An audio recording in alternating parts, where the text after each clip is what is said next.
Hey guys, hi. Welcome back to Poetry Thursday.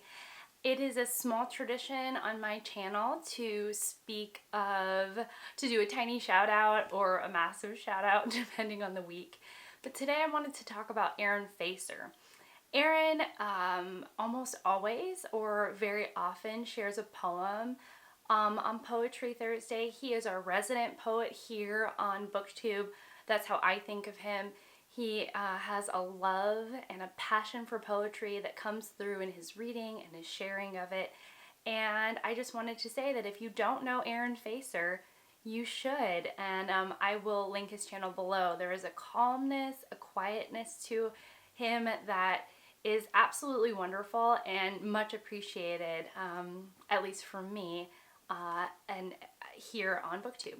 So, let's get to the poetry. The poetry today is Christina Rossetti. I am continuing to read her poems, which have been absolutely wonderful. And she is a Victorian poet, which is very fitting with Victober, Victorian Literature October, in case you didn't know. So, let me see if I can find the poem. The poem I'm going to be reading is In the Artist's Studio.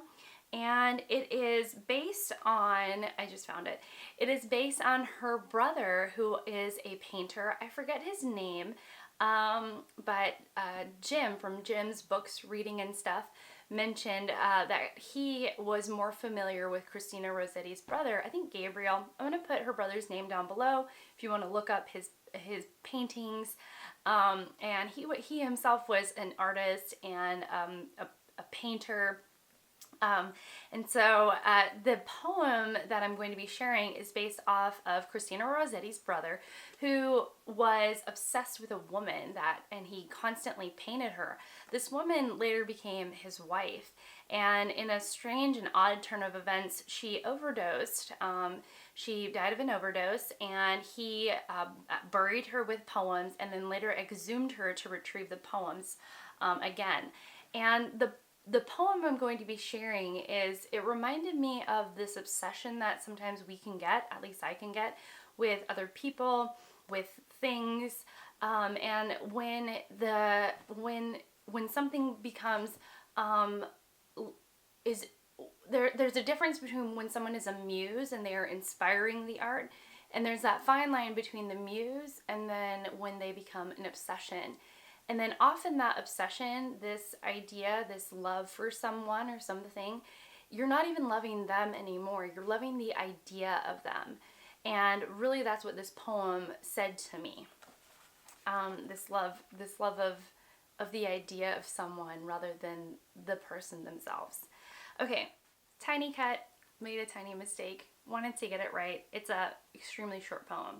So, in an artist's studio, one face looks out from all his canvases. One self-same figure sits or walks or leans. We found her hidden behind those screens that mirror gave back all her loveliness. A queen in opal or in ruby dress, a nameless girl in the freshest summer greens. A saint, an angel. Every canvas means the one same meaning, neither more or less. He feeds upon her face by day and night, and she with true kind eyes looks back at him, fair as the moon and joyful as the light, not wan with waiting, not with sorrow dim, not as she is, but was when hope shone bright, not as she is, but as she fills his dream. I love that line, not as she is, but as he imagines her to be. That's when the muse turns, the idea turns, and it's no longer about the person themselves, but the idea they represent. I really, really like that, and it was a good reminder, a reminder to see people for who they are, not for who you want them to be, to see things for as they are and not for the dream that they will fulfill. I don't know, I really, really like that idea. When I first read it, I liked it. I was creeped out by it, and then I did a little digging and I found out all that background behind it, and I thought it was both fitting for Halloween, it was a bit Halloweeny, and fitting for Victober, and fitting just for my own reading and for the things that I like. Okay, that's it from me. I hope that you have a wonderful day, and I will see you all in my next one. Bye, guys.